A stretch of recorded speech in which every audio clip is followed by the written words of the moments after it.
Programme میں خوش آمدید ناظرین۔ بلوچستان کا کیا کریں، یہ وہ ملٹی بلین ڈالر کوسچن ہے جو سب اٹھاتے ہیں۔ اگر آپ سیمینارز میں چلے جائیں اور اگر آپ لکھنے والوں کے کالم پڑھیں اور اگر آپ وہ لوگ جو بلوچستان کے بارے میں بہت معلومات رکھتے ہیں ان سے بات چیت کریں تو ہر کوئی آپ کو بتائے گا کہ بلوچستان کے اندر کوئی نیا سلوشن لے کے آئیں، چونکہ پرانے سلوشن سارے فیل ہو گئے ہیں۔ ہم نے جو تھوڑی بہت تحقیق کی ہے، جو بات چیت کی ہے، اس کے نتیجے میں ایک عجیب حقیقت سامنے ہے کہ بلوچستان میں آپ کو کیا کرنے کی ضرورت ہے، تجربہ کرنے کی ضرورت نہیں ہے۔ بلوچستان کے اندر آپ کو وہ کام کرنے کی ضرورت ہے جو دنیا میں ایک متوسط ایفیشنسی رکھنے والی ریاستیں یا اچھی ایفیشنسی رکھنے والی ریاستیں یا ہر ریاست کو کرنے کی ضرورت ہے۔ کیا کرنے کی ضرورت ہے؟ بلوچستان میں اچھی انتظامیہ اور اچھی حکومت کے تقاضے پورے کرنے کی ضرورت ہے۔ بلوچستان کو آپ نے گورن کرنا ہے۔ آپ بلوچستان اور گورننس سے مراد کیا ہے کہ وہاں کی پاپولیشن کی آپ نے دیکھ بھال کرنی ہے، ان کو آپ نے تحفظ فراہم کرنا ہے، ان کی ضروریات کو آپ نے پورا کرنا ہے۔ اگر آپ بلوچستان کو ایک تجربہ گاہ کے طور پر بنائے رکھیں اور اس کے اندر کبھی ایک سلوشن امپلیمنٹ کریں، کبھی دوسرا سلوشن امپلیمنٹ کریں اور مربوط سلوشن امپلیمنٹ نہ کریں تو یہ ایسے ہی ہے کہ کسی مریض کو بہت سی بیماریاں ہوں اور آپ ان تمام بیماریوں کی تمام دوائیاں دینے کے بجائے ایک بیماری کی دوائی ایک وقت میں دیتے رہیں اور سمجھیں کہ وہ بیمار ٹھیک ہو جائے گا۔ وہ ٹھیک نہیں ہوگا۔ آپ کو تمام بیماریاں آئیڈینٹیفائی کرنی ہیں اور آئیڈینٹیفائی کرنے کے بعد تمام بیماریوں کی دوائی دینی ہے، اور تمام بیماریوں کی ایک دوائی ہے اور وہ ہے کہ آپ کو بلوچستان کو گورن کرنا ہے، جس طرح آپ نے سارے پاکستان کو گورن کرنا ہے۔ بلوچستان کو گورن کرنے میں 4 بڑے ایشوز ہیں۔ سب سے بڑا ایشو جو ہے، آپ کو اس کے لیے ایک سیپریٹ اسٹریٹجی بنانے کی ضرورت ہے کہ جو علیحدگی پسند جذبات رکھنے والے ہیں، پہلے تو ان کو ڈیفائن کرنے کی ضرورت ہے کہ وہ علیحدگی پسند کون ہیں، وہ کیا آپ سے بات کرنے کو تیار ہیں، اگر نہیں تیار آپ سے بات کرنے کو تو ایک مرتبہ ان کے ساتھ بات چیت کے دروازے بند کر کے جو آپ نے اسٹریٹجی بنانی ہے وہ کیا ہے۔ تو علیحدگی پسند جذبات کو آپ کو ایک کیٹیگری کے اندر رکھنا ہے۔ اس کے بعد امن و امان کی صورتحال آپ نے کنٹرول کرنی ہے۔ یہ تو ہو ہی نہیں سکتا کہ آپ ہر بات جو ہے وہ علیحدگی پسندوں کے کھاتے میں ڈال دیں اور کہیں کہ ویسے اگر یہ علیحدگی پسند نہیں ہو تو بلوچستان کے اندر حالات بالکل ٹھیک ہیں۔ آپ کو پولیس کو ریفارم کرنے کی ضرورت ہے، آپ کو لیویز کے معاملے کو طے کرنے کی ضرورت ہے، آپ کو تھانہ کچہری ایفیشینٹ بنانے کی ضرورت ہے۔ اگر آپ نے یہ نہیں کیا تو امن و امان کی صورتحال کا معاملہ ویسا ہی چلتا رہے گا اور ایگریویٹ کرتا رہے گا۔ آپ کو مجرمان کو پکڑنے کی ضرورت ہے، آپ کو جیلوں کو ریفارم کرنے کی ضرورت ہے۔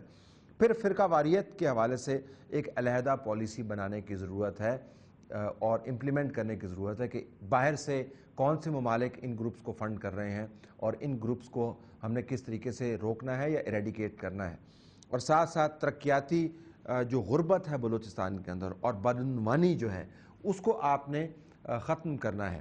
یعنی اگر آپ ان تمام ایلیمنٹس کو اکٹھا کریں تو آپ کو وہ کام کرنا ہے جو بدترین حکمران، جن کو ہم کلونیل پاورز کہتی ہیں، جو دوسرے ممالک کی زمینوں پر قبضہ کر کے انتظامی امور چلایا کرتے تھے، ان سے ہی ہمیں کچھ سیکھنے کی ضرورت ہے۔ برطانوی راج کے اندر بدعنوانی کم تھی، برطانوی راج کے اندر سڑک محفوظ تھی، برطانوی راج کے اندر لوگوں کو تحفظ کا ایک امپریشن یقیناً تھا اگر تحفظ موجود نہیں تھا، اور برطانوی راج کے اندر لوگوں کو یہ امید تھی کہ ان کو انصاف مل جائے گا۔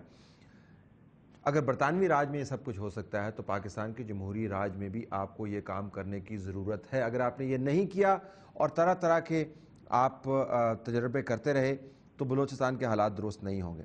اور طرح طرح کے تجربوں سے بچنے کے لیے ناظرین ہمیں اپنی فیصلہ سازی درست کرنے کی ضرورت ہے۔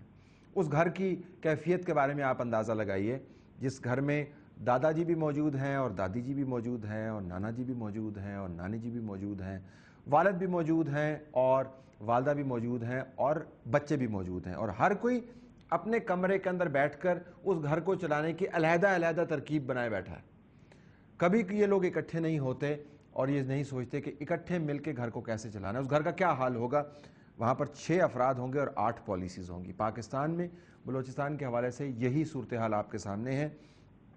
ایف سی اور آرمی ان کی ایک اپنی پالیسی ہے۔ وہ پالیسی کیا ہے، اس کے خد و خال کیا ہیں، وہ کیوں بنائی جاتی ہے،